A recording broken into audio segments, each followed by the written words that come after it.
And we're live. Welcome to another episode of the Speak for Yourself podcast. I'm Casey, your host, and I'm so glad that you are here. We have a special guest tonight, and let me bring her on. Hello, Hey, hello. hey, can you hear me? I can hear you just fine. Awesome. Thank you so much for coming on. Thank you for having me. Yeah, so we were talking kind of pre-show. We've followed each other on Twitter for a little bit now, and that's where we were introduced, and now we're kind of meeting via internet, face to face. It's really cool to be able to network, with like-minded people via Twitter, and now get to be able to talk about it on a podcast. I think this is the beauty of this is the positive side of like social media and this medium that we're able to use. I love the idea of more libertarians and more liberty-minded people like utilizing this, having conversations, creating their own podcasts, having live streams. I think we need more of them, and it is. And I mean, we're able to have conversations with anyone and everyone. I mean, I have conversations like with a lot of local people, but then I'm able to like talk with like, Dennis Pratt and Carla Garrick of the Free State Project. And now I'm talking with you, and you're in Texas, right? Yes, yeah, Yeah. I mean, and you've been able to talk with Larry Sharp yeah, it's and crazy. yeah. So it's great. It's Yeah, great. Larry and Clint. You And got New Clint, York and you got Florida now. that was a great Ex episode. Californian now to Yeah. Florida. Yeah. Yeah, He it's wild. escaped. Yeah. Yeah, so, you also have your own podcast, which is also a libertarian podcast. You wanna talk a little bit Hmm. about what you do there? Yeah, so I started when it's called the Latina Libertarian and did it for a couple of reasons. One, because I'm a blabbermouth and I just love to talk and I love to talk about liberty. But two, I really wanted to um, I wanted to push back on the prejudice, no, on just this idea that libertarians are like all white dudes and it's an alt-right thing and or libertarians are all Republicans that or there's a some type of entryism from the right, and I'm like, I was a Marxist. I came from the hard left. Ooh, that's And interesting. I didn't know yeah, that. yeah, so my goal with starting that was just to have this conversation and be like, yeah, no, like we're all kind of different. There's a lot of diversity in the movement. There's a lot of diversity, especially right now in the Libertarian Party. And just have conversations about that, but also really wanted to talk about what libertarianism for me means in terms of applying it and living it. And part of that was, going into like homesteading and self sufficiency and some of these types of things. Yeah, which is really why I enjoy you and, your account on Twitter. So tonight we're gonna get into homeschooling, homesteading, and just kind of personal sovereignty overall. Yeah, So, cool. so I'm really excited to hear your thoughts on those things. But first, I'm interested in your journey to libertarian, especially since you came from the hard left. Like, how was that? How did Yeah, that come so about? I grew up in New York City. I'm born and raised there and grew up in Queens, New York. And I think typical for a lot of people that get involved, it was a couple of things. I think, the time that I grew up, I was born in the 70s. So, it was, growing up late 70s and in the 80s. And at that particular time, there was a lot of, I'm half Puerto Rican, half Colombian. So there was a lot of tumults politically happening all over the world. But in particular, like New York City and in Puerto Rico, there was a lot of stuff going on with the Puerto Rican independence movement. And so I just remember, like, as a kid, it was something that my parents didn't want to talk about because, I mean, there were acts of violence happening. There was a lot of political violence. There was just all of this kind of tumult. So I'd hear little things here and there on the news, but no one was really talking about it. And so I just always had that curiosity. So that's kind of like one thing. And, you know, growing up in the city, right? I mean, it's a very left city, it's government workers, union workers. And so the second part is when I went to college, I went to public university. And so I was in this environment where, for the first time I had access to information, but I also had access to people who were involved in different types of movements, and in particular, the Puerto Rican independence movement, which I support. I support sovereignty. I'm like, if people want to be sovereign, I mean, like for goodness sake, I support New Hampshire if they want to be separate, Sure. Yeah. national divorce and sovereignty and stuff like that. So I still support that. But I had access to it, and of course, there's a lot of leftism and a lot of leftists in the universities. And kind of looking back now, hindsight, it's so funny how, in my mind, I thought, oh my God, these people are like, you know, people who weren't like on that hard left. I just considered them like very conservative, and in fact, it was just people who were very centric. I thought, Democrats, like, oh my God, like those people are like not left enough. And kind of looking back, I'm like, that is so funny when you look at the trajectory of like where, how, the hard left has really infiltrated so many of these institutions, and in particular, the DNC and that party. But yeah, so that's what happened. I was just kind of involved there. And I had always been someone who was really interested in history. I was always very anti-war and anti-authoritarian. And so some of the rhetoric that I heard from those folks on the left at that point really spoke to that. And so, I became an organizer, and I was a student activist, and I was involved in a lot of things that were good things but certainly got caught up in the um, ideological component of it, which was, socialism, communism, Marxism. And I really saw myself in that because I thought the rhetoric matched the fundamentals of that philosophy. And of course, kind of like as I matured and, I traveled to Cuba and kind of was dealing like with, wait a minute, there are some serious things that I'm seeing here that don't make a lot of sense to the idealization from these folks, that are supporting this ideology. Like, it didn't make sense to me. And it took me really a while to kind of process that and slowly like just move out of that. And and part of it too was just maturing and having a family and living in the real world, and seeing how a lot of the policies, as they kind of came into fruition, like with Obama and things like that. And I was just like, this is like bigger government is authoritarian. And I started kind of I just made that connection. I didn't really come out of it until I moved up to Vermont. Vermont's a constitutional carry state. And so I had kind of gotten over like the hard left stuff, but I was like, oh, Bernie sounds pretty cool. Maybe this is the way, maybe it is going to be this way. And living in a state where Bernie Sanders is a senator, had the opportunity to talk with people who really had a lot to share about, that experience with having someone who's a self-professed socialist and the direction of the state, and just opening myself up to listening to folks that have different ideological ideas. And the other big thing was becoming a gun owner.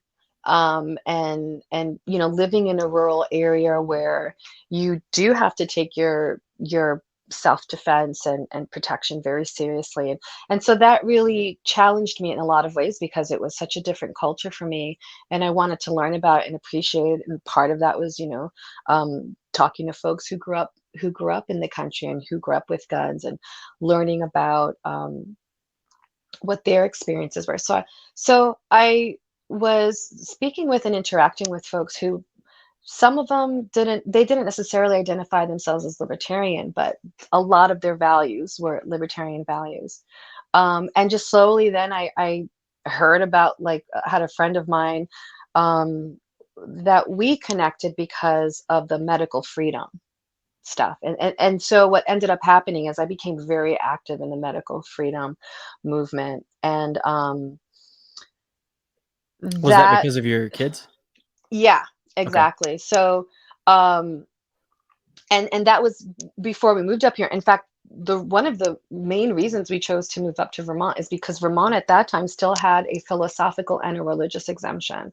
And we were thinking, we need to get out of New York because they were really going after the religious exemption, and our kids are vaccinated. So we're like, yeah, we can't do this. Like, they won't be able to go to school.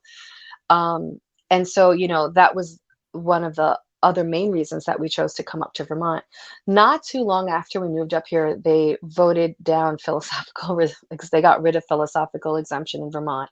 And we still had the religious exemption. So when my kids had still been in school, I mean, in fact, we still have religious exemption, but that's certainly something they're still going after. Um, but yeah, so when we came up here, there was just a lot more freedom in a lot of ways, especially compared to living in New York City.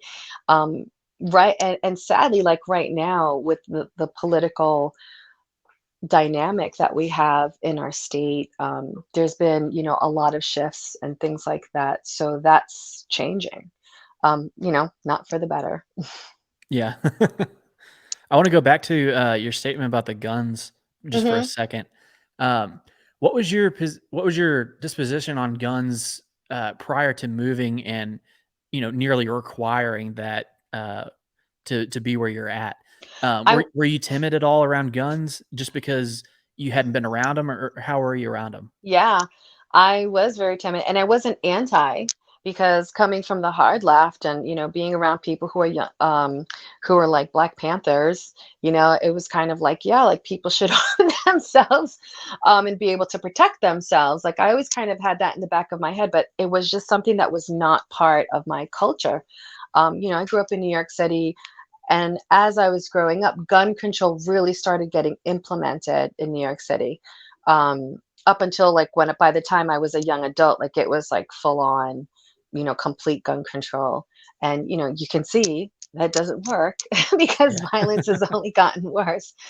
Um, but it was just something I was unfamiliar with. And actually, one of the first times that we were in a gun store here, we were gonna buy our guns, and my husband was like, yeah, we have to do this, and you have to get training. And so I was like, okay, cool. And we were in the store, and I remember we're talking with the owner, like, and we're just kind of looking like at the display, and this gentleman walks in, and he had his rifle. He was just kind of holding his rifle like strapped on his shoulder.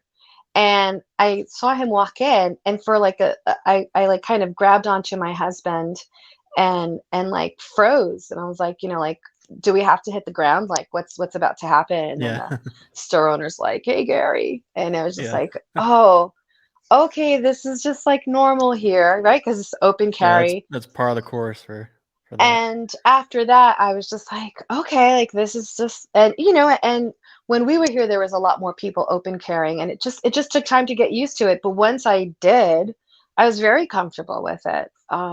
And so it was just that. It's like if you go to visit a foreign country that has customs and a language that's totally different, it's going to take you some time to get accustomed and to understand and to ask questions. And so we did that, and we were spending time with people. We joined a local gun range, and so I got comfortable, and I learned about gun safety and how to use it and how to carry it and all of that. And it just took a little time, but I think I wasn't as severely afraid as some people are. Like some people, they see a gun and they just imagine it's going to automatically explode. Yeah. No one touching it, just because they're so unfamiliar and they have so much anxiety about it. I wasn't at that extreme, but just kind of seeing people in the very beginning kind of open carrying was like, oh, now to me it's completely normal. And when I Yeah. I see imagine people, that's quite the culture shock. yeah, and when I see people open carrying, I'm like, okay, like that's someone I could kind of say hi to and have a conversation with. Like it's not anything scary. I don't perceive that they're going to hurt me at all. But it takes a little time to get there, and I think part of the issue with people who really want gun control is just I think a big part of it is because they're unfamiliar with this culture. They're not used to being in an area, in a place, and around people who are gun owners, who are comfortable, who wear them, who are very responsible. And every time I see someone with their sidearm, I feel safer than knowing them I'm in a place where most people aren't armed, to be honest with you. Yeah. Yeah, it's very interesting to hear different people's backgrounds because obviously in Texas, like I grew up around it, so it's always been like a part of me. Or I wasn't always a gun owner, but I grew up shooting and all that kind of stuff. And so Um, like that's how my kids are being raised. So for yeah. them, they're used to it. They do their 4-H class, where they're part of a shooting club, and so for them, it's something they're very accustomed to. Yeah. So let's get into homeschooling a little bit. First off, how many kids do you have? I have two. Okay. And what are their ages? So a 17-year-old and a 14-year-old. Ooh, the teenage years. Okay. Yeah, a lot of fun. So have you homeschooled them the entire time, or did they start No, in public school? we started in public school in New York City when we moved up here. We put them in our local elementary school, and I had no intentions of homeschooling my kids. And it wasn't until my oldest was in middle school, I think he was in about like sixth grade, when I was just realizing that the focus of the curriculum was much more on social stuff than it was, for him, because he's a very mechanical brain type of kid, kind of like an Mhm. engineer brain.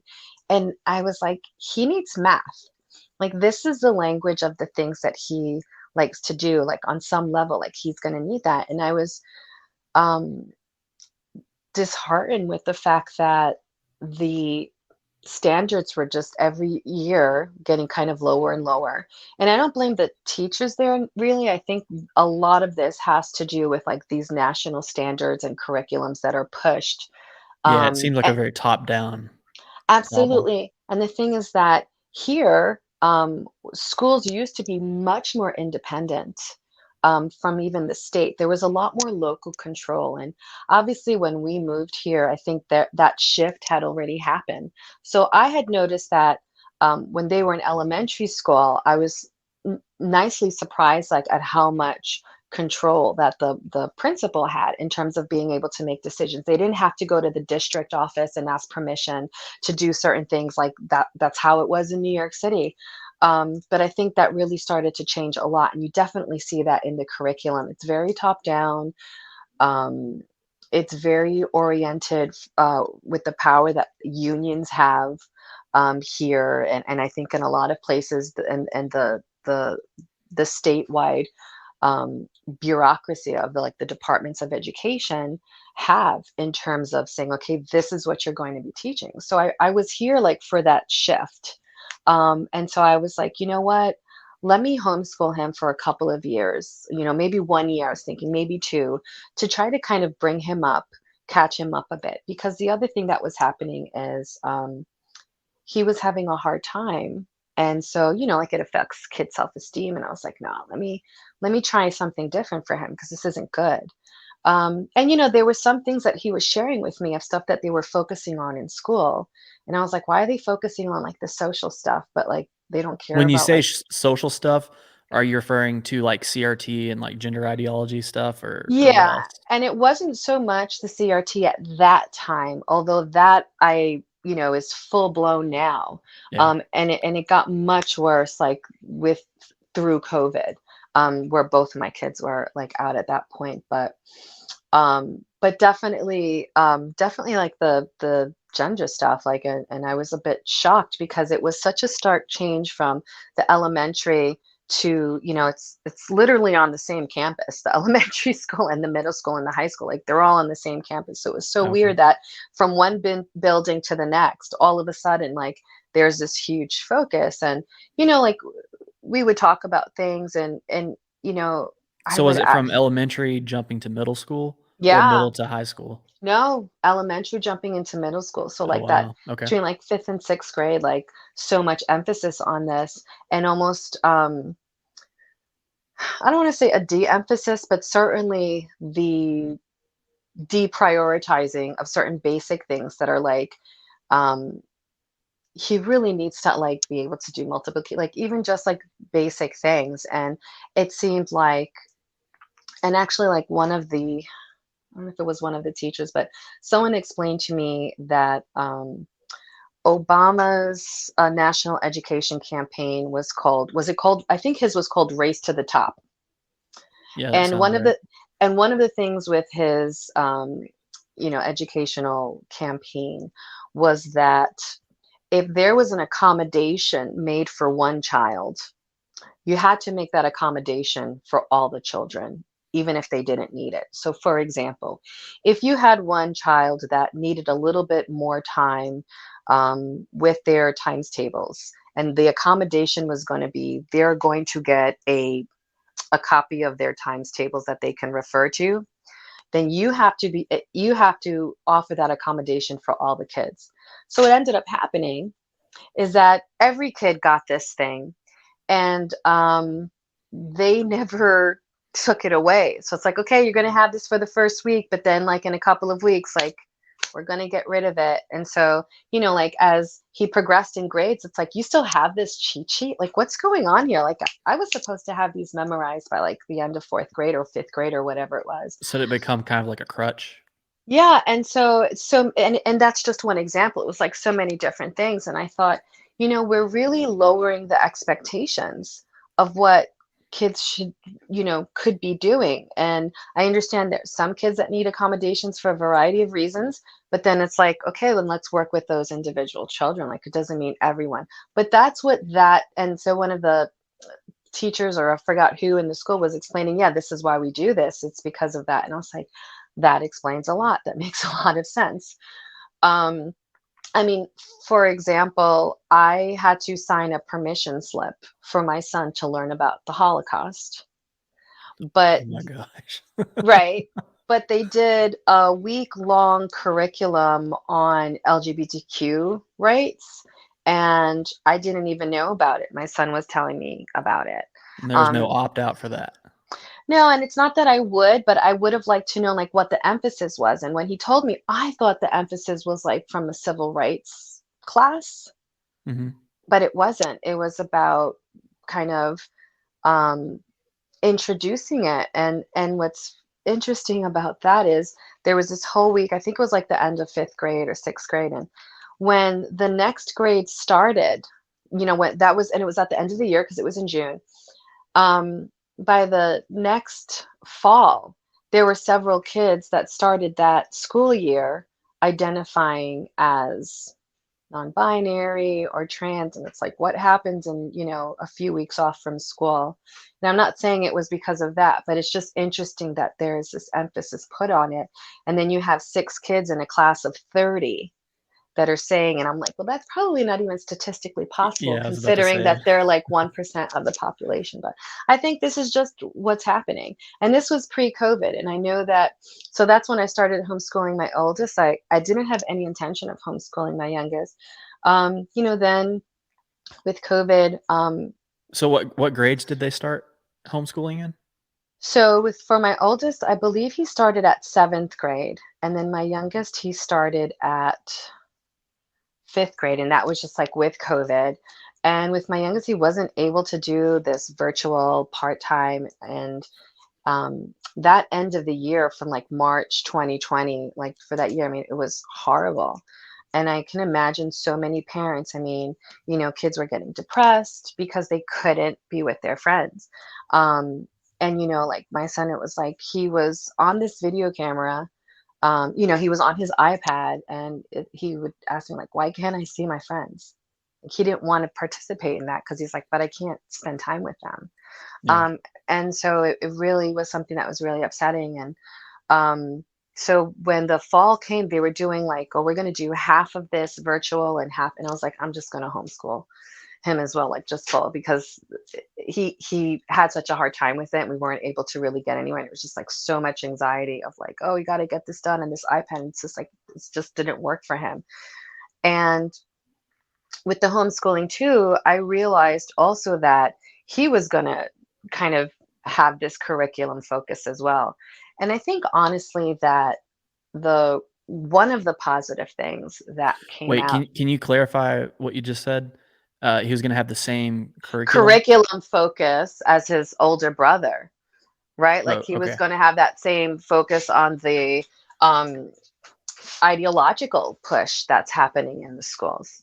So I was like, and my younger son is much more on the spectrum. So I was like, he's very vulnerable in that sense. And I just wasn't comfortable with that. I was like, I don't want him to be focusing on that when I need him to be focusing on the academic things too. Just thinking in long terms. Um, they need to be able to be functional. They need to understand, like, they need to be able to read and write and express themselves. They need to be able to be proficient in mathematics. I mean, for when they're older, so they can be functional people and have jobs. And if they want to go into trades, I mean, or whatever, these are important skills that they need to have. So Do you that, think do you think all of this push is an intentional dumbing down of the society through the schools, or do you think it's just a byproduct of them injecting, all the social stuff into school studies? hmm, I think very much a bit of a conspiracy theorist. I like to joke, I don't have a tinfoil hat, I have a tinfoil crown. I do I do think, well, I do think it is intentional, and I'll give you an example. When I was living in New York City, I had one of my good friends, a relative of hers worked for the office of, oh gosh, I forget her name, the congresswoman. She represented part of Brooklyn. I think her name is Nydia Velasquez. I probably shouldn't even say that name, but anyway, she worked for the congresswoman. And Hillary Clinton, this was back when Hillary Clinton, I think, was the senator for New York, or running. She was running that. So this is way back in like the early 2000s or whenever that happened. And she was having a meeting with the congresswoman and I think with members of like the school district or the teachers union or something like that. And she asked about what were the test results, the standardized test results for the third graders. And she was saying, I need this information because based on this information, we're going to know how many jails we have to build. Oh, wow. So that always stuck in the back of my head. And obviously, in a Puerto Rican neighborhood, I mean, you say something like that to someone who has kids in the public school, they're going to let everybody know. So that information The got ears are out that perking up, yeah. like Hillary Clinton just said this in the congresswoman's office. People were pissed, and like my friend told me, and she was crying. She was like, these tests are horrible. Like her son was under, so much pressure. Um, and that was like one of the other reasons, like we definitely wanted to leave the city because we were like, oh my God, we don't want to have our kids go through this stress. And one of the things that was happening in the public schools was that the test was a determinant if the child was going to be promoted to the next grade. And so you can imagine, like, if you have a child that has an IEP or something, that's going to be an incredible amount of stress, even if you don't, like all this pressure. And so we were like, yeah, we need to get out of here. But so I don't think it's too much of a conspiracy theory. I think there is something happening because all we have to do is look at the results. I don't know when they decided to have a federal Department of Education that was started in the 70s, if they figured, this is really going to be something that makes education better. If we just look at the numbers, since we have a Department of Education federally, the numbers have been consistently going down. Yeah, So I think it's a combination of things, certainly. I think what has happened is that I think education has become industrialized, like I call it the educational industrial complex.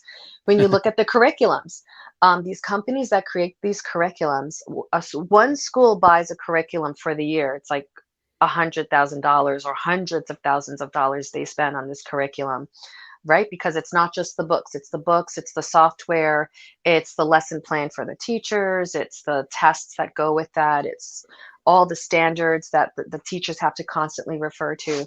And it's really made education um, centralized in this way and much worse for teachers. And there's so many good teachers who know how to teach a material, but they have to do it a certain way. And now we have this infusion of ideology, part of it being that social component with the gender ideology, and part of it now I think with the CRT and that. But there's more to it. And I think that part of the focus is maybe wanting kids to have a de-emphasis on, reading, writing, and arithmetic, even though it's like we need young people to go into STEM, but it's they're de-emphasizing these things, and they're putting much more emphasis on humanities, which is, focusing on books and stories and things that are very recent. One of the things I was shocked, when I was looking at my son's like summer reading lists for middle school, there was no books from the 20th century. All the books that were on his reading list like were from the last 10 or 15 years. And I'm like, Hmm. okay, when I was in sixth grade, I had to read over the summer, I had to read, Catcher in the Rye, To Kill a Yep. Mockingbird, um, Fahrenheit 451, those were like all the books I had to read like for sixth grade.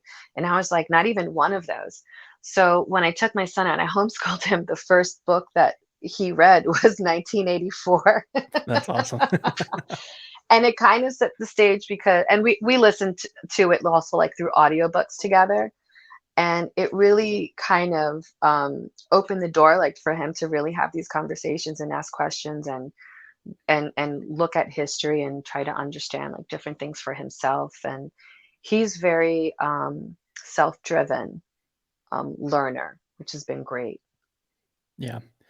Yeah, in the, circle that we run in on Twitter, the libertarian circle, you kinda always hear that a dumber population is, more easily controlled.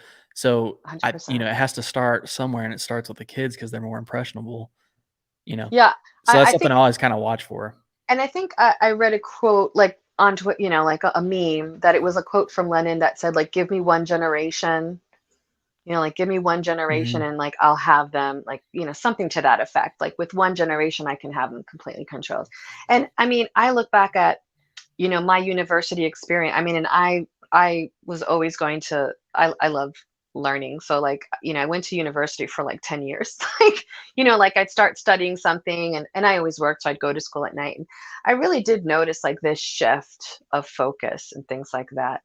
Um, and there's definitely something going on a larger level of wanting, and we see it, right? Like there's um so many more young people who go to school to go into like social sciences, and less who are going into, let's say, harder sciences, for one example. But even like going into trades and or going into like to be business owners and entrepreneurs.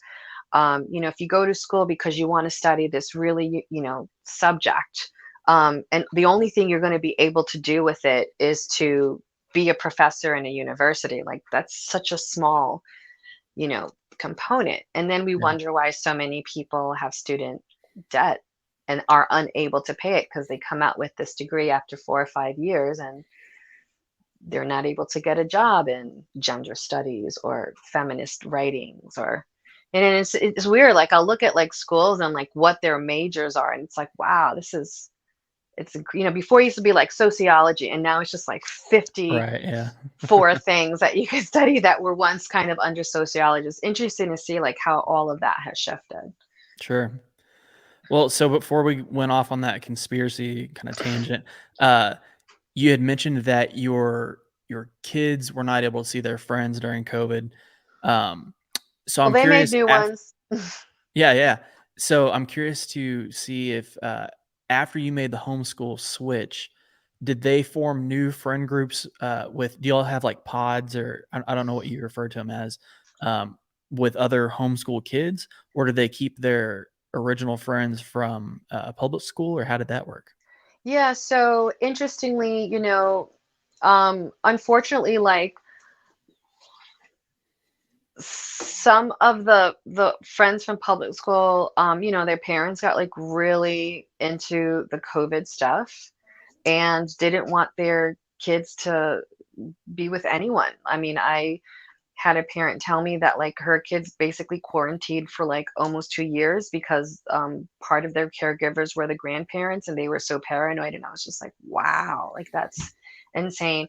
And what ended up happening too is, we were pretty early on aware that a lot of this was becoming increasingly authoritarian, that this is not what they were saying it was. And so we were already like, yeah, we need to be around people who are understanding. And thankfully, I had already like had some good friends that kind of were on that same wavelength. So we had a very small community. But then I started reaching out like into the homeschool world locally of like, hey, is anyone open to, like meetups? Because it was hard to negotiate like who are going to be people that are going to freak out. Like if you're like, hey, we're going to have this meetup in this park, and you show up and you're not wearing a mask and they're all masked. So um, right away, like kind of groups were being formed on Facebook of like safe meetups, but the safe meetups was code for like, we're not masking, and in one of the posts I started saying, well, this is what I do to support our immune system. And I was like, we go outside every day, we have elderberry syrup, we're eating healthy, my kids go, are exercising and they're playing, and then other parents were sharing, yeah, this is what we do, and kind of the same thing. So we're like, okay, great, cool. And we found like a group of parents and kids who are, you know, on the same wavelength in terms of realizing that this is, a pandemic, or, COVID mania, or corona fascism, like whatever you want to call it. And our kids needed to like be around other families that were getting it. And so, yeah, we developed where we'd like meet up at locally, or they would come over, and the kids like were able to really form like healthy relationships with, kids, and just be kids. And they started calling themselves the freedom kids, because they knew right away, like That's when awesome. they would go to we would meet them somewhere like at the lake, or somewhere, and maybe we'd go into like a local shop, and they knew right away, like they were the kids that like weren't wearing masks, that were running around, that were kind of having fun. And like they would notice that there were other kids who were like masked up or sitting, who wanted to play with them, but the parents were like, no, we're social distancing. So they would ask like, are those kids freedom kids, or are they like COVID kids, like. Yeah. And these are just kids figuring this out for themselves. Like they had to put an understanding to it. But I thought that was pretty powerful. And, they're And pretty that's connected. gonna stick in those kids' minds. Yeah, I mean, and the conversations that they have is pretty incredible and telling. And I mean, my heart does break though for this generation, because I'm like, um, what we already see like the anxiety. I mean, the kids in public school, I see so many with so much anxiety. And um even kids like now, like sometimes we'll go to the supermarket and I'll observe kids, and it's like the first thing they do is they go and they put the Purell, and they're like nervous. And it's like we're creating a generation of hypochondriacs, people with like histrionic personality disorder and all types of things, that they're so nervous and they don't even know how to relate anymore socially. I mean, when the kids went back to school in 2021, they had to have their temperature checked before they went into the building. The parents couldn't even get out of the car. They were sitting in their desks with this plexiglass. They weren't even allowed to like really talk to their friends. They had to have the mask all day. What was happening in schools, the requirements that the schools had for children, is criminal, because they weren't even doing that to the adults. The adults were able to go to like a break room and take their mask off and eat. They were able to socialize with their coworkers. I mean, pretty much any other environment, even within the school, like they were able to do this, but the kids had the harshest requirements. And to me, it's like, that's pretty abusive. And like, why do you hate kids? They were the Was it Stacey Abrams that took that like semi-famous right. picture in front of the like And kindergarten class? she wasn't She masked, and all wasn't the kids masked, and all passed. the kids were. Yeah. Yeah, and supposedly it was, I mean, the rationale was because she'd just been vaccinated or something. I'm like, if anyone needed to be wearing a mask, it was probably you.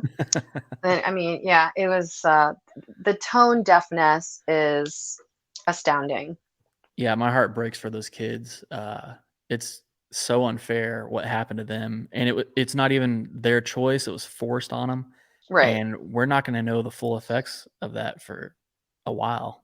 I think some of these kids, when their parents are older and need to be taken care of, like they're gonna be shocked at they're gonna get like dumped somewhere and the kids are gonna be like, yeah, I'm not taking I don't know. It's gonna come out in weird ways, I think. Yeah, we took our kid to a science museum a few days ago, and there was a family that was fully masked there, family of 4, still masked. It's in Texas, like, Yeah. it Isn't it was a hot? wild sight to see. Yeah. Yeah, I mean, it's not quite hot yet. You have cold mornings and hot afternoons, Nice. that sort of thing here, but yeah, it was wild to see, and you're just your heart breaks for those kids because it's not them, it's their parents whose brains are just broken at this point. They were broken by COVID, you Yeah. know? And it's their kids that have to face the consequences of that, and that's so sad to see. Right. It is. So, back to homeschooling a little bit, tell me a little bit about, a little more about the social part of that. Um, do you have, like, pods that meet together, like, once a week, or, do y'all have sports or other, like, electives that they kinda do together, that sort of thing? So part of what happens is we do a lot of unschooling, honestly, and we try to make Meaning everything. what? So unschooling is an approach where you don't try to replicate the school in your house. So Okay. homeschooling really could be, there's so many different ways to homeschool your kid. You can literally have like a classroom type of setting where you're reproducing school. Some people do that, and the kids thrive in that setting. I think most people realize early on that it could be really stressful because when kids are home, they don't want to feel like they're in school by themselves, right? Because part of the benefit in school is like, you have your friend that you can talk to, or like maybe some other. So when they're at home, it's like home is supposed to be home. So, but for some people that works. So there's a kind of a range of like what you can do. So we certainly do like where there's set things like, we're going to sit down and, we'll do some math sheets, we'll do some cursive. The cursive book that I use is the US Constitution. It has the Declaration of Independence. So that covers like our history, that covers kind of That's cool, cursive. yeah. Um, but one of the main things that we try to focus on is just like daily is life skills. So that's kind of where like the homesteading stuff comes in. I mean, we have chickens, we have gardens. So it's just a lot of like building skills that they're going to need when they get out into the real world. We bought a house that needs a lot of work, and my husband does that. And, my son helps him a lot. So the unschooling component just simply means that it's not necessarily formal. And some people do this where it's just like everyday life is incorporated and that's considered learning. And to a certain degree, that's very Montessorian, where you're really just kind of allowing like your home setting to be the learning environment.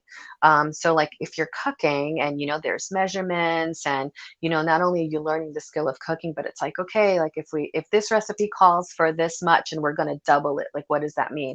And so really it's like you're taking the opportunity to make everything a learning experience.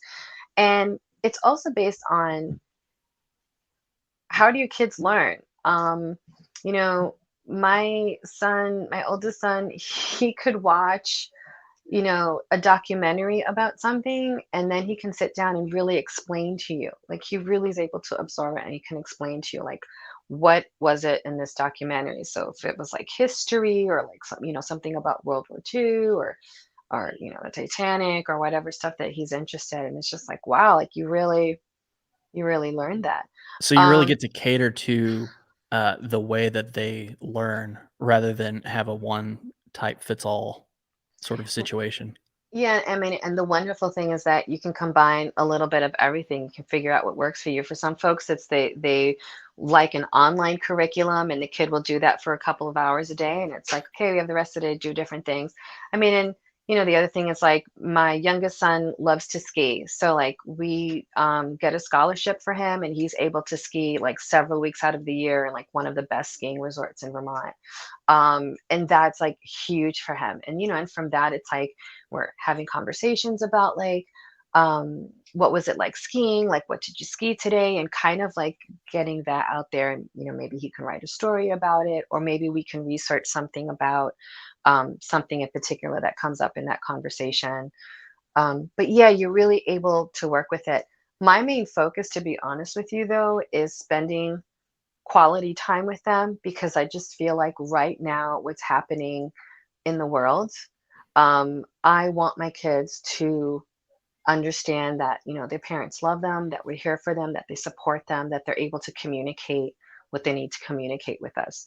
So, yes, I want them to have their times table memorized. I want them to be able to do division. I want them to be able to like addition and subtraction quickly and all these other things. But that we can always work on.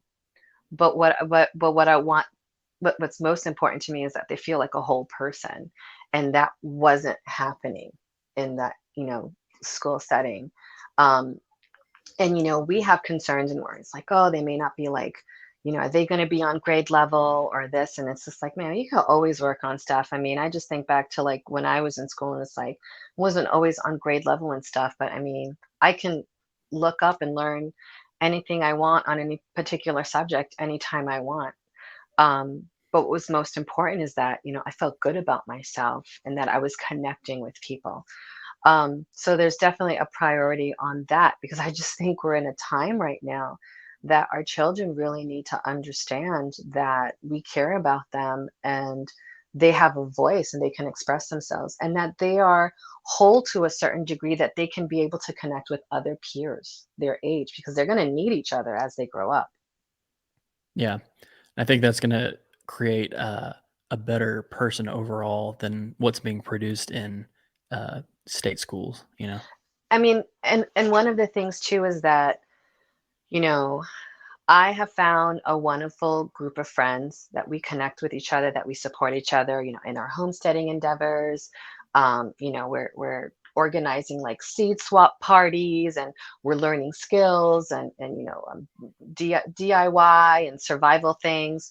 And I realize, we have this support system as parents with each other, but our kids are developing their support system with one another, with their peers. And this is going to be something that they take with them as they get older, and it's really important. Like I said, I think right now, with everything that's happening, it's more important now than ever. So, you know, sure, there's an emphasis on like academic stuff, but I think the emphasis on the connection that you have is more important than that. Well, so let's segue into homesteading a little bit. You mentioned seed swapping parties and stuff like that. Let's start at the very basics before we get into that. So you have a house on land where you have Yeah. chickens, and what else? Yes.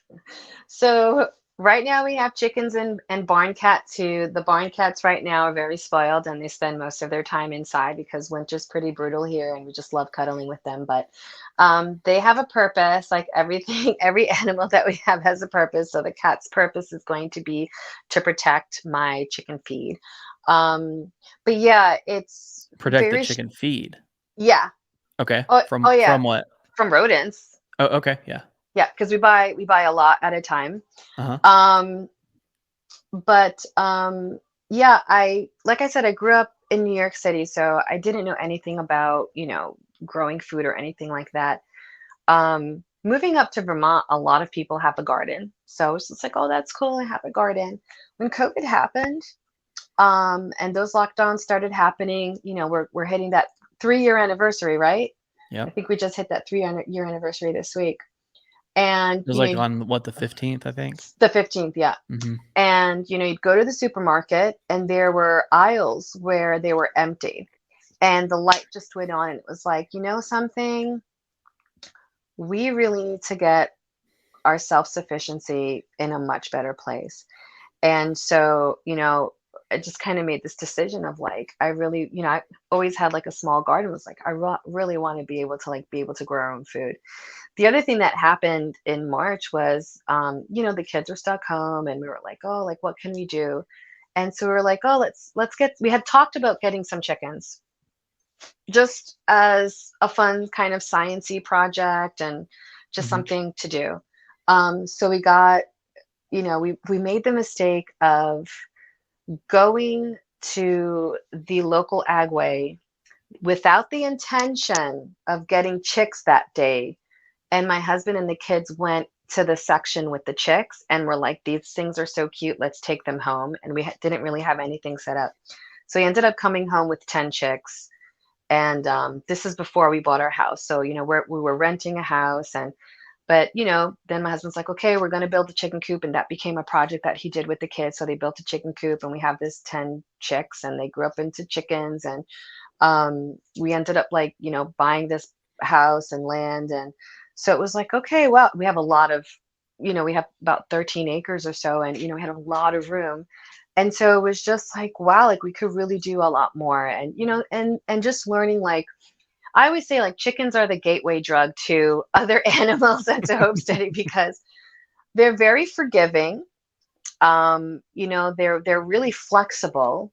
So, they don't have to have everything perfect to thrive. And we have we still have them, our first set of chickens, they're pretty hardy birds. And I just kind of learned a lot. And I'm like, like, yeah, like people have been doing this type of thing for a long time.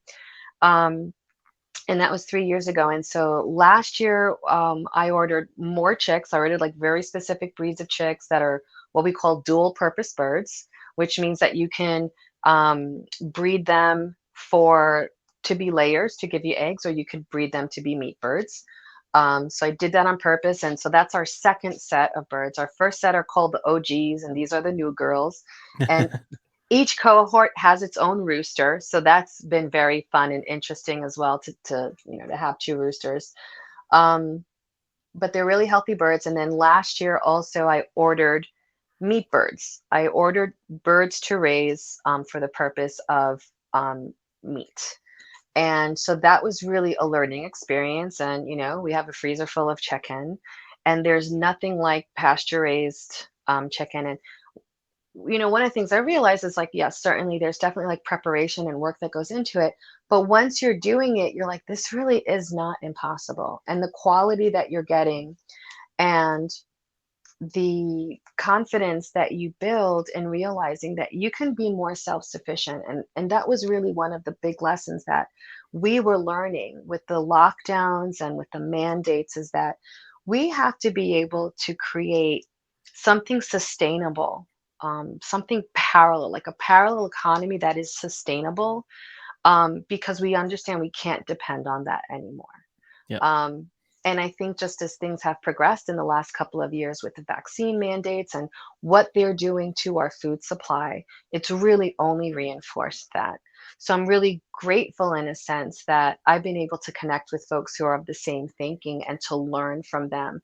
And living in a rural, place, there's so many people who grew up doing this. So it's been positive that, I have many mentors and people who are like, yep, you guys are doing good. Like, that is supposed to look that way. And this is how you butcher a chicken. And, you know, Yeah. this is how you do these things. And so, this year we're just kind of doing it again and learning from our mistakes, because you're always going to make mistakes, but that's part of it. What I recommend for folks is, if you really want to be more self-sufficient, think of a way that you can opt out. So if you can just maybe grow one thing, like, maybe you really like tomatoes and you can grow your own tomatoes and you can learn to preserve them, then that's one thing that you've opted out depending on. And then every time, like, just add to that. If you're able to have, 3 or 4 chickens, they really don't require a lot of space. They eat scraps, including meat. They're really easy to take care of. I mean, you have eggs, and if you throw a rooster in there, nature will take its course, and you can have a continuation of that. If you have a little bit of space, you can grow potatoes. Potatoes are an incredible amount of nutrition. You can grow like 50 pounds of potatoes in not that large of a space. I mean, and that's could be a year's supply of potatoes for a couple of people. So there's definitely, it's just shift in mindset of like, how can I be more independent? And in doing that, definitely finding a community of people that are interested in supporting each other and doing the same thing. And that's really been, one of the most powerful things on this journey with homesteading, is just understanding wow, I can do this. I can do this. We can be more self-sufficient. And it's very empowering. And one of the things that, I'll tell folks is like, it doesn't matter if you live in an apartment, there's things you can grow. If you have a windowsill, like there's things you can grow on your windowsill. If you have like a good window, you get light, there's things you can grow in containers.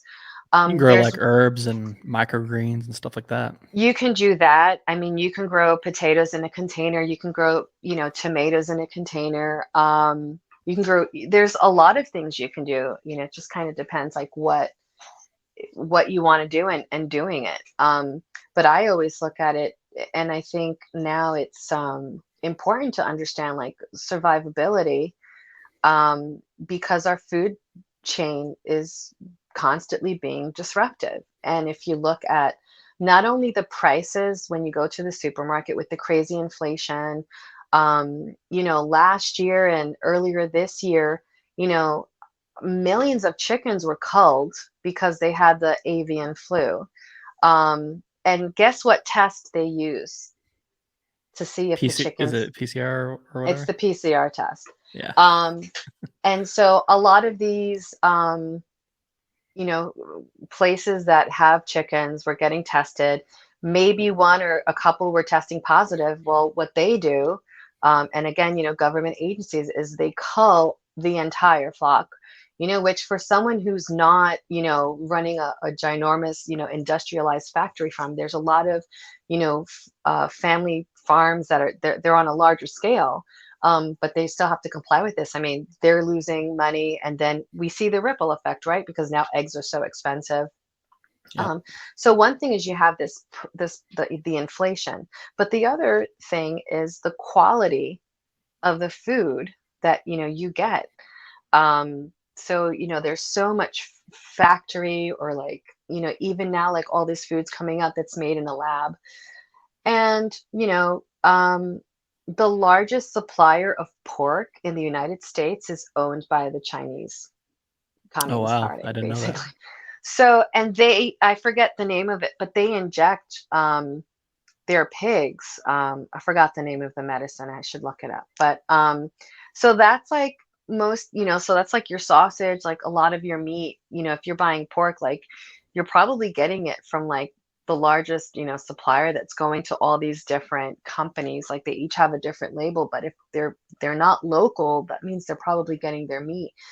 And so the quality of our food, I mean, for the last 30 years is, or even longer, um, is getting much worse. I mean, and we see that too, just looking at health outcomes for people. People are getting sicker and sicker, and the hugest contributor to that is what's in our food and what we're eating. So I think for a There's lot of a reasons. there's a Joe Rogan episode a long time ago, at least like over a year ago. Um, and one of the first things that they're talking about was that uh, the nutrients in the soil had been Hmm. depleted to such a point that he used an orange as an example, that the vitamin C in an orange, uh, whereas in the 70s it would have, or 60s and 70s it would have been like 100% of the vitamin C in that orange is now down to like, I don't know, it was either like a third or 25%, something like that. And you can taste it. I mean, I remember the last time I ate an orange, it was just like, this is weird. The texture was weird. It was not as juicy. Yeah. So, if you're, even an apple, like I mean, where we live, like it's awesome here, like in autumn, like, oh my gosh, fresh apples from local, like from a local farm where you can get, like you'll get like 50 or 60 pounds of apples. And you taste the difference. I mean, and we have some apple trees. You taste the difference instantly than what you get at the supermarket. Yeah. And using the example of fruit, but just imagine everything you get. And clearly you can't grow, even if you have like even if you have land, and you can't grow 100% of like what you're going to eat, but you could probably start, definitely, stop eating crap, stop eating processed food, and focus on whole food. Even in a city, there's farmers markets, and usually like those are your local farmers that are live like upstate or downstate from you. um, and you're able to get at least some of that and support your local farmers. but it's just so important to reconnect with where your food is coming from and what you're eating.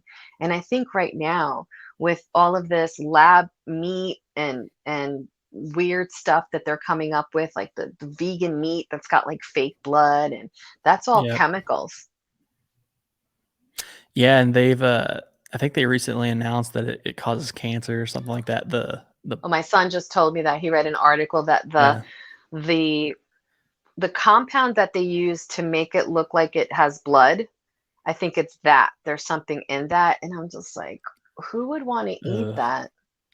Well, it's funny because you had the pictures. I think it was during COVID, um, where all the meat was gone, but all the plant based, Oh lab yeah, grown because no meat was one was still buying it. there. Yeah, everybody was buying the meat, but nobody was buying the fake tofu, the tofu meat or whatever it is. Yeah, that Yeah. was funny. It's like no one touches that. So I want to get back to the chickens just for a minute. Can Hmm. you tell me what a typical day looks like with the chickens? Like how you take care of them? Yeah, so chickens, when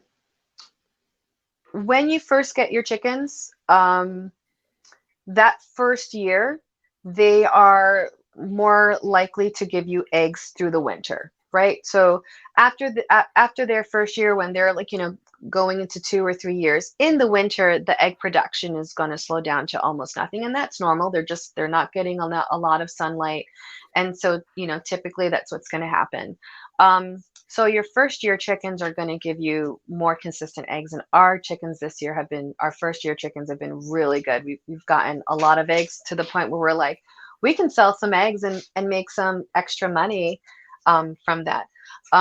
And so you want to have your chickens get as much sunlight as possible. So as early as you can in the morning, you let them out. Our chickens pretty much free range, even though we have like, I don't know how many feet of snow all around us, but um, for our area, we get chickens that are cold hardy.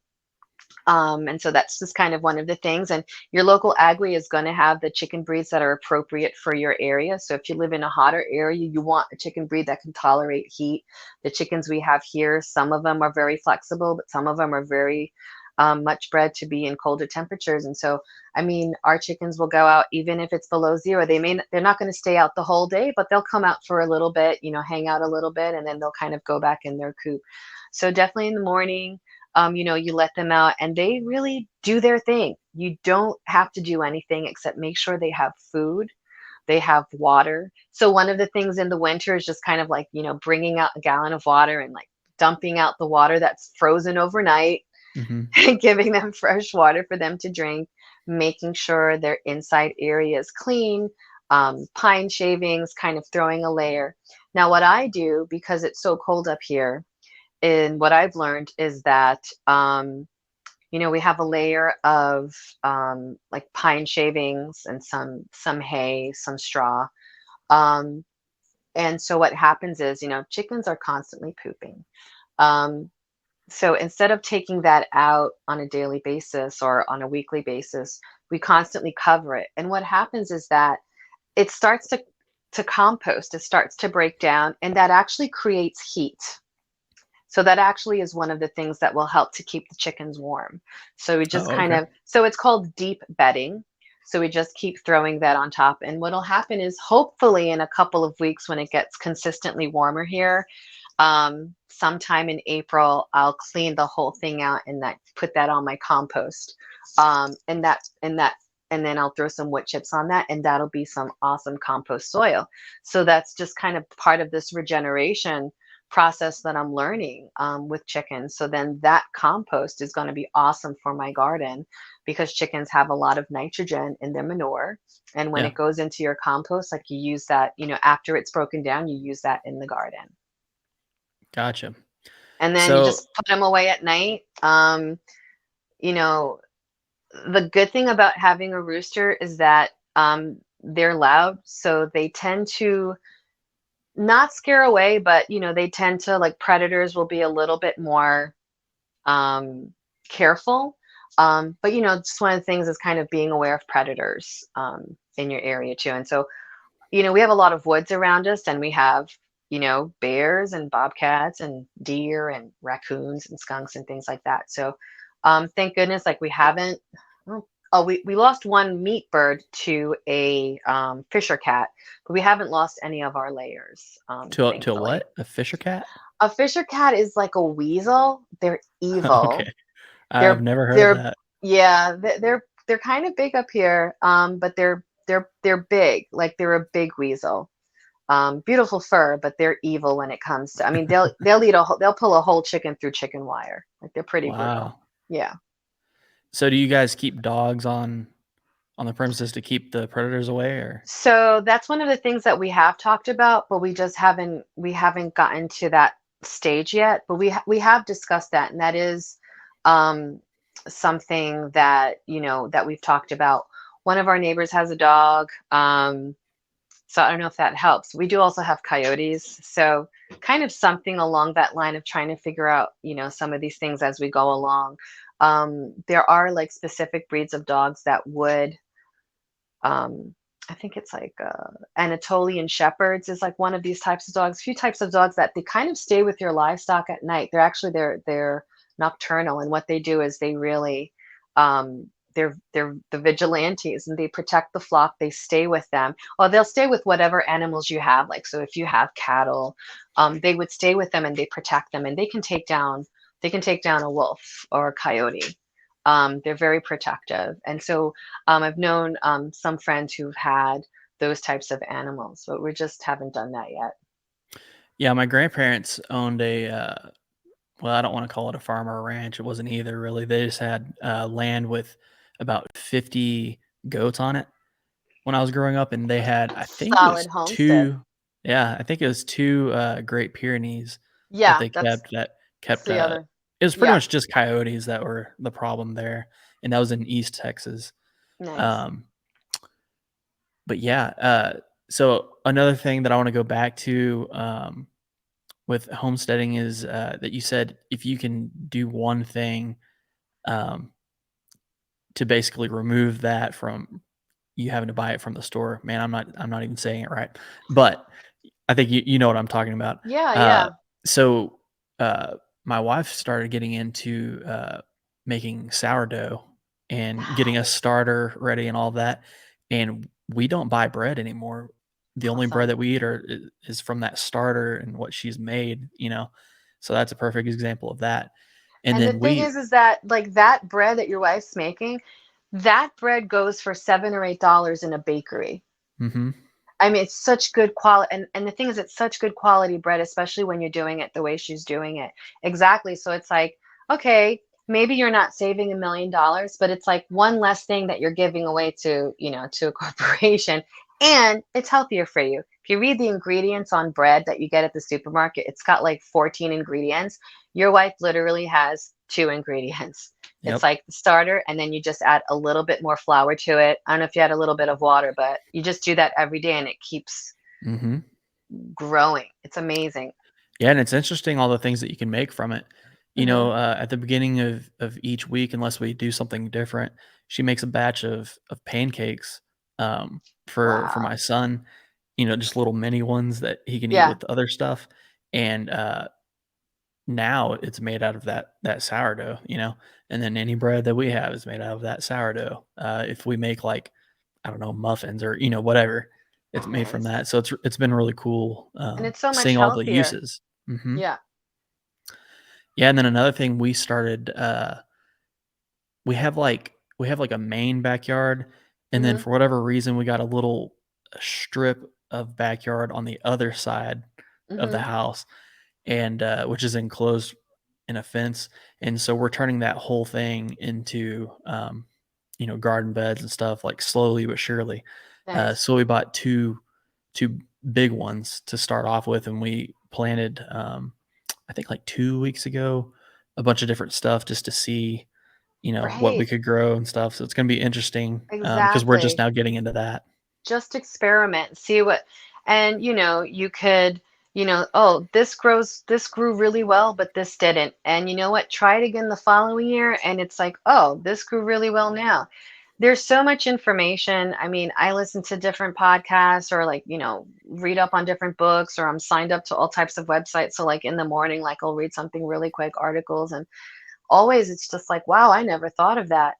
Um, are you able to have chicken? I really want everyone to have chickens. Are you able to have chickens where I you live? don't I don't think so. I Okay. really want them, but there's like a HOA thing here, so Oh, I don't think I can have them. the statists. Oh Yeah, my gosh. but I do really want them. Sometimes you can get away with like hens because they really don't make any noise. And I would really look into the HOA bylaws and see if it Yeah, explicitly says, because if you're able to have hens, as long as you don't have a rooster, that's understandable because they could be, they're loud yeah, and whatever. But if you're able to crowing have at the crack you of might be dawn. able to have them in your back. No one would even know that you have them. I mean, I'm down to check the bylaws, Check it out. you See know? what happened. I mean, then there's that, the benefit is you have eggs, and you have like you'll have some compost. You can make compost from that, like for your garden. So Do you do TikTok at all? no, I watch them, but I should do them with my chickens. There's like a famous sound clip that's like, "Nobody'll know. Who would know?" What So it's is like, it? who I don't know what it's originally from. It's just a sound clip that people use for, like, their TikToks or whatever. Oh, I see. Um, but yeah, just for the hens, like, nobody's gonna know that they're back there. Exactly. Nobody would. They don't make noise. They don't bother anyone. You can have them, like you can have like four chickens in the space of like of your car. Like the space you would need to park your car, you could have like four, maybe five chickens, and they're perfectly happy. They have space to scratch. They have, their little coop or their little space to go into to lay their eggs. They don't really require a whole lot of space. And they're fun. They're cute. They're very entertaining. If you have kids, they learn a lot by taking care of them. And I remember the first year we had them, one of the things we did was like the anatomy of chicken. And so it's just like so fascinating to learn about that. And then when we butchered the chickens for meat, like that was we had like our homeschool, friends come over, and like that was one of the things that they were learning about was the anatomy. And so they were looking at, basically dissecting, right? So this is what lungs look like. This is what the liver, what the gallbladder looks like, the intestines. So they're a lot of fun. That's awesome. Yeah. Uh, when we kinda first started the homesteading chat, you had mentioned a seed swapping party. So Yes. do you have a go-to seed that you always take to these parties? So I started last year. It's called Seeds of Liberty. And basically it's like a seed swap slash potluck slash like just kind of intro to homesteading, or if for anyone's interested. But it's open to like local homeschoolers who want to come, so it's also an opportunity like for the kids to get together. And basically the idea of it is just promoting food sovereignty. And it's just like, so I we have a lot of local seed companies where I live. So and actually like in New England, so there's like where you can order some really great heirloom seeds. And so one of these companies that I order from, they donate. You can order like seeds that are it's donation because they're incredibly reduced in price. So I'll offer that to folks. But it could be anything from like tomato, it's all stuff that grows locally. So it could be anything from like tomatoes, squashes, different lettuces, kales, carrots, um, oh my gosh, what else? Herbs, like all types of herbs like thyme and sage. Um, and so there's like a really decent, community here of people who, like who garden. So people will bring, their seeds. I know a woman who she grows using permaculture techniques. So last year she drove up a couple of hours and she did a class on permaculture for the folks that showed up. This year I'm inviting a friend of mine who is a master composter. So she's going to be talking about like how to compost and like how to compost anything and everything, and how to utilize that and how to do it safely, and like what are good techniques with that. But my goal is really to introduce people to liberty through food, and becoming more self-sufficient. I really see a huge intersection of people who are liberty minded and people who are into self-sufficiency and even prepping. And I like to promote that as much as possible, because I just feel like if you have that mindset that you want to grow your own food, that you don't, that you want your family to eat healthier because you don't like what's going on, you don't like regulations, if you want to be able to butcher your own animals and not have government regulators like tell you that you can't do that on your land, we have a lot in common in terms of understanding like the importance of having those rights and liberty. And so sometimes folks don't always make the connection of like, oh, cool, like I didn't understand that libertarianism kind of covers that. Like that makes a lot of sense, that makes a lot of sense to me. And even with the homeschooling community, I think is one of those communities that it's really important for us as libertarians to reach out to, because you already don't trust the state with your kids. Like Perfect. Yep. most people who homeschool, they don't want, it's not like they don't have For a alternatives. Like, reason. oh, right. It's like we don't want the government teaching our children for whatever reason. We want them learning this way. We want the freedom to decide the curriculum. And some states are incredibly restrictive with homeschooling. And more states even mind that, Vermont has been really good with homeschooling, but they're trying to clamp down on it because the unions want to try to have as much control of the funding when it comes to homeschooling. They're afraid of school choice. They're afraid of a lot of these bills that we see in other states where the funding is following the child. It's a huge Hmm. threat to them. So homeschooling, families, it's already people who are um, radical in a way, because people look at homeschoolers like we're nuts. It's like, why? And I never thought about like homeschooling my kids until, I was just like, I'm not happy with what's happening in the public schools. And, um, I want us to figure out for ourselves and do this ourselves. I think, most parents are perfectly capable of educating their children. And the experiment isn't homeschooling. The experiment is government schools. They've only been around for what, a century, maybe Yep. a little bit more than that. Families have always homeschooled their kids, if you really think about it. So I think that, what I was going to say earlier is that one of Well, the it was a preparation for factory work by Rockefeller, right. wasn't it? Yeah. That's what I saw recently, that it is based off of what is that? Oh gosh, I can't think of the name of the country. I was reading something from Corey DeAngelis, who's a huge leader for the school choice movement. Is it Prussia or something? Like one of these places, like this model was based on this model that they have in this country, and it was funded Mm. and implemented because the idea was that. And if you think, I mean, the public school that I went to for 1 year, because I went to parochial school, but I did kindergarten at public school, all the public schools in New York City look like old factories. Yeah. They all have that, they're huge, and it's like a big cement block, and they have dark bricks, and um they all look like factories. I mean, and it's, everyone lines up, and everyone, Yep. everyone's in size, and it is exactly for that. And I think um some of the challenges is that in education is that humans don't learn the way they need us to learn in these types of settings. And I think, you know, there's always that small percentage of children who are just really resilient and who do well in that type of settings. And most kids just kind of squeeze by.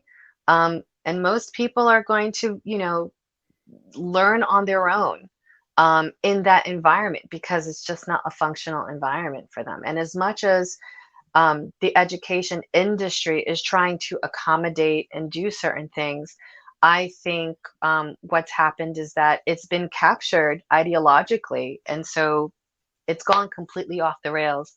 And I have quite a few friends who are teachers, and they're just like, they don't see themselves being teachers very long. They're miserable. They don't like the curriculums. They don't like the standardization and how they have to do things. Yeah, that's very interesting. Do you see that they, do you think that they will, um, just kind of quit quietly? Or do you think that they will kinda make a noise about what they're, upset about?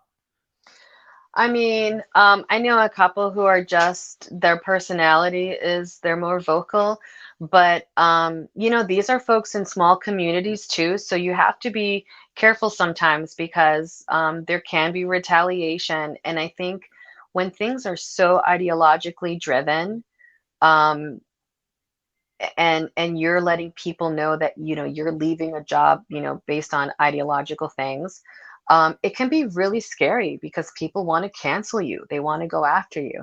I mean, for goodness sake, here in small Vermont, where everyone's like a hippie or a redneck, but we all got along, right? Like, this quintessential idea. um, During the mask mandates, I mean, we had people here who wanted the governor to create a hotline to report people for not wearing a Oof. mask, or to report a business who were not mandating masks when people entered. So, the ideological component of all of this, and the divisiveness that goes along with that, is really powerful. And I think there are a lot of people who just kind of want to slip away quietly because they don't want to deal with the reverberations of saying that.